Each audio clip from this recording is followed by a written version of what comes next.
গতকাল জুলাই সনদ বাস্তবায়ন যে আদেশ জারি করা হয়েছে সেটা নিয়ে সংকট কি মিটে গেছে? মানে সংকট হবে এটা মনে করা হচ্ছিল, আমি অন্তত করছিলাম। শেষ পর্যন্ত যেসব প্রতিক্রিয়া আমাদের সামনে এসছে তাতে মনে হয় সবাই এক ধরনের উইন উইন সিচুয়েশন মেনে নিয়েছেন বলে কেউ কেউ মনে করছেন। আমার কাছে তা মনে হয়নি। আমার কাছে মনে হয়েছে সংকটটা রয়েই গেল, এবং সেটা কেন রয়ে গেল আমি সেটা বলতে চাই।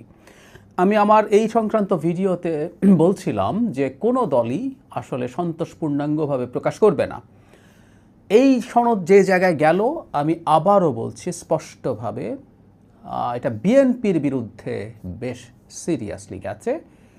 এনসিপি এবং জামায়াত প্রতিক্রিয়া জানিয়েছেন। আমরা দেখেছি জামায়াত গতকাল রাতেই একটা বৈঠক করে তারা জানিয়েছেন যে তারা এই সনদের যে আদেশ সেটাকে তারা সমর্থন করছেন, তার জন্য ধন্যবাদ জানাচ্ছেন। কিন্তু গণভোটটা যেহেতু নির্বাচনের দিন হচ্ছে, এটা যেহেতু আগে হচ্ছে না, সেটার জন্য তারা এটাকে প্রত্যাহার করতে বলছেন, প্রতিবাদ করতে বলছেন। এমনকি তাদের যে কর্মসূচি ছিল, মানে যমুনা ঘেরাওয়ের যে কর্মসূচি, সেটা তখন পর্যন্ত বলবৎ ছিল। পরে কী করবেন আমরা নিশ্চিত নই। এনসিপিও একই, এই সনদ রাষ্ট্রপতি স্বাক্ষর কেন করেছেন আদেশে, এটা প্রধান উপদেষ্টা কেন করেনি তা নিয়ে অসন্তোষ জানিয়েছেন, বাকিগুলোতে সন্তোষ প্রকাশ করেছেন। অন্যান্য অনেকেই সন্তোষ প্রকাশ করেছেন। আমি বলেছিলাম জামায়াত এবং এনসিপি সন্তোষ প্রকাশ করবে, এটা আসলে তাদের পক্ষেই গেছে। আমি আবারও বলছি, এ দু দল এই যে গেমটা হলো, এই গেমের পার্ট ছিল, ফলে তারা কিছু প্রতিবাদ দেখাবেন। এটা প্রতিবাদের ভান, আসলে এটা করতেই হয়। আমি আবারও একটু ছোট্ট করে বলি, মানে কেন বলছি, তারা যা যা মেনে নিয়েছেন বলে মনে হয় সেটা আদতে কিছু মেনে নেওয়া না।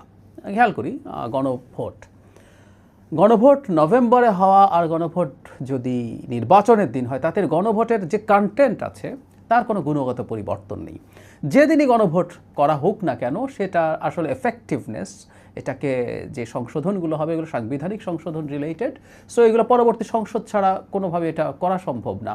সুতরাং আগে হোক বা নির্বাচনের দিন হোক, এটা লজিস্টিক্যাল কিছু ইস্যু ছাড়া আসলে কোনো ব্যাপারে। সুতরাং জামাতের যেটা কথা রাখা হয়নি বলে মনে হচ্ছে সেটা অর্থহীন আসলে। একইভাবে এটা এক ধরনের ইমোশনাল অ্যাপিল। এটা নিয়ে যদিও সাংবিধানিক সংকট হতে পারতো, এনসিপি যেটা বলছিল যে এটা প্রধান উপদেষ্টা সাইন করবেন, কারণ এটা গণভ্যুত্থানের যে জনগণের সার্বভৌম ক্ষমতার যে অভিব্যক্তি, সেটা রাষ্ট্রপতি ধারণ করেন না, কারণ তিনি হাসিনার লোক।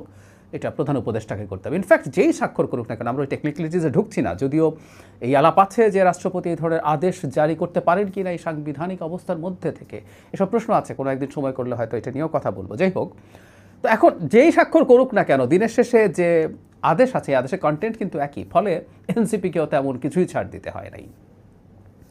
ঝামেলা বেঁধে গেছে বিএনপির অন্তত কয়েকটা গুরুত্বপূর্ণ নোট অফ ডিসেন্ট থেকে বাইরে নিয়ে আসা হয়েছে।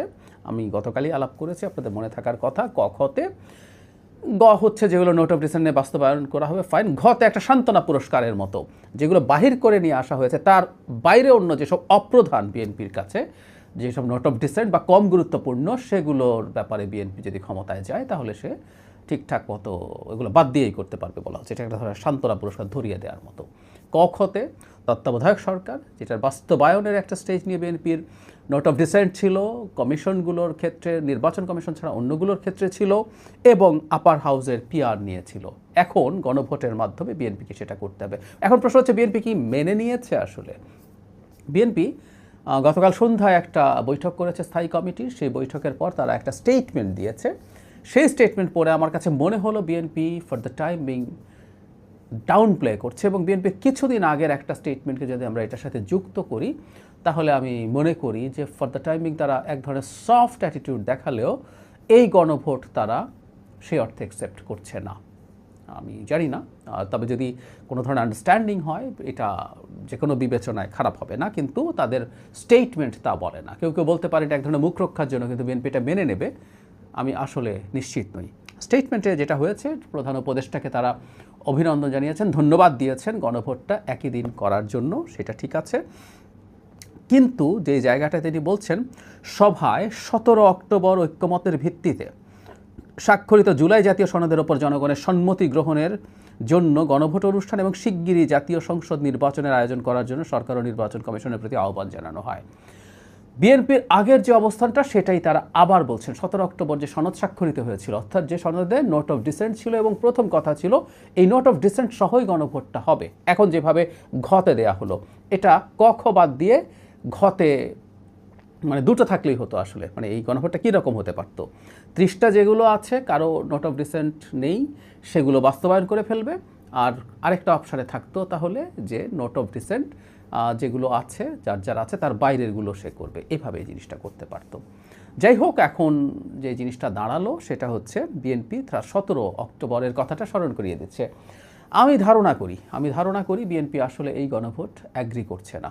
তারা এর আগে 2-3 দিন আগেই যখন আরেকটা স্থায়ী কমিটির বৈঠক হয়েছিল, সেখান থেকে তারা ক্লিয়ারলি জানিয়ে দিয়েছেন যে দল যে বিষয়ে নোট অফ ডিসেন্ট দিয়েছে ক্ষমতায় গেলে সেগুলো বাস্তবায়ন করার কোনো দায় দায়িত্ব তাদের নেই। ইনফ্যাক্ট নোট অফ ডিসেন্ট মানেই হচ্ছে এটা, আলোচনার সময় তারা এই কাজটাই করেছেন। ফলে বিএনপির স্টেটমেন্টটা আমার কাছে একটু সফটলি বলা হলেও আসলে একই কথাই বলা হয়েছে বলে মনে হবে। মানে কেউ বলতে পারেন এই সফটলি বলা মানে হচ্ছে বিএনপি এটা রাজি হয়েছে বা অনেকটা রাজি হয়েছে। আমার তা মনে হয় না। বিএনপি আসলে এই কাজটা করেছে মূলত, আমার ধারণা, নির্বাচন নিয়ে যেন সংশয়টা তৈরি না হয়। কারণ এটাও আসলে একটা ফ্যাক্ট, বিএনপিকে দীর্ঘদিন থেকে এই নির্বাচন নিয়ে সংশয় তৈরি হতে পারে এই জুজুটা সামনে রেখেই অনেক কিছু মানানোর চেষ্টা করা হয়েছে। এবং সত্যিকার অর্থে বিএনপির জন্য এটা খুবই একটা নার্ভাসিং সিচুয়েশন যে সে যদি নির্বাচনটা আনসার্টেন হয়ে যায় কোনো না কোনো কারণে, সেটা তার জন্য বিপজ্জনক হয়ে উঠতে পারে। সেটা তার এক ধরনের বোধ হতে পারে। এখন কেউ বলতে পারেন যে বিএনপি কি তাহলে নির্বাচন হওয়ার সময়ও সে গণভোটে কি করবে? আমি বলেছি হ্যাঁ, এটা আসলে সামনে দেখার ব্যাপার হবে। বিএনপি গণভোটের ক্ষেত্রে যদি গণভোট সরকার তার মতোই চলতে থাকে, বিএনপি কি এটা হতে দেবে? হতে দিয়ে সে যেহেতু আগে ঘোষণা করেছে সেই ব্যাপারে, গণভোটের ব্যাপারে তার অবস্থান পাল্টাবে সে পরে? আমরা জানি না। নাকি গণভোটের আগেই সে তার জাতীয় নির্বাচন যত কাছে আসবে, তফসিল হয়ে যাওয়া বা প্রসেসে ঢুকে যাওয়ার পর গণভোটের ব্যাপারে সে তার অবস্থান ভবিষ্যতে জানান দেবে? এগুলো সময় বলবে। কিন্তু যে কথাটা বলছিলাম, বিএনপি এখন পর্যন্ত যেভাবে গণভোট হতে যাচ্ছে, এটা মূলত বিএনপির জন্যই ক্ষতিকর হয়ে দাঁড়াচ্ছে। আর যে দলটা ঘোষণা করেছিল যে তারা তাদের নোট অফ ডিসেন্ট বাস্তবায়ন করবে না, এবং কখনো ইভেন নির্বাচনের পরও যদি তারা এই ব্যাপারে তাদের অবস্থানকে ওই জায়গায় নিয়ে যায় যে তারা তাদের নোট অফ ডিসেন্টের বাইরে কিছু করবে না, সেটার এক ধরনের নৈতিক শক্তি তাদের থাকবে। কারণ তারা যখন আলোচনা করছিলেন জাতীয় ঐক্যমত্য কমিশনে, তখনও তারা খুব স্পষ্টভাবে এটা বলেছিলেন। আমি বহুবার বলেছি, এটা নিয়ে তাদের প্রচুর সমালোচনা হয়েছে এবং তাদের দাবির অযৌক্তিকতা নিয়ে আমি নিজেও কথা বলেছি, কিন্তু তারা তাদের অবস্থানে শক্ত থেকেছে, সেটার সাথে লেগেছিল। ফলে তার ওই নৈতিক জায়গাটা আছে। কেউ বলতে পারবে না বিএনপি বিট্রে করছে। আর আমি আগেও বলছি, এই কথাটা বারবার স্মরণ করিয়ে দিতে চাই। কেউ বলতে পারেন গণভোটে তো এগুলো পাশ হয়ে এসছে, গণভোটে একটা অপশনের মধ্যে আরও কতগুলো ঢুকিয়ে দিয়ে যদি হাঁ দেয়াতে বলেন, সেটা দিয়ে আসলে এটা কিছু অ্যাস্টাবলিশড হয় না।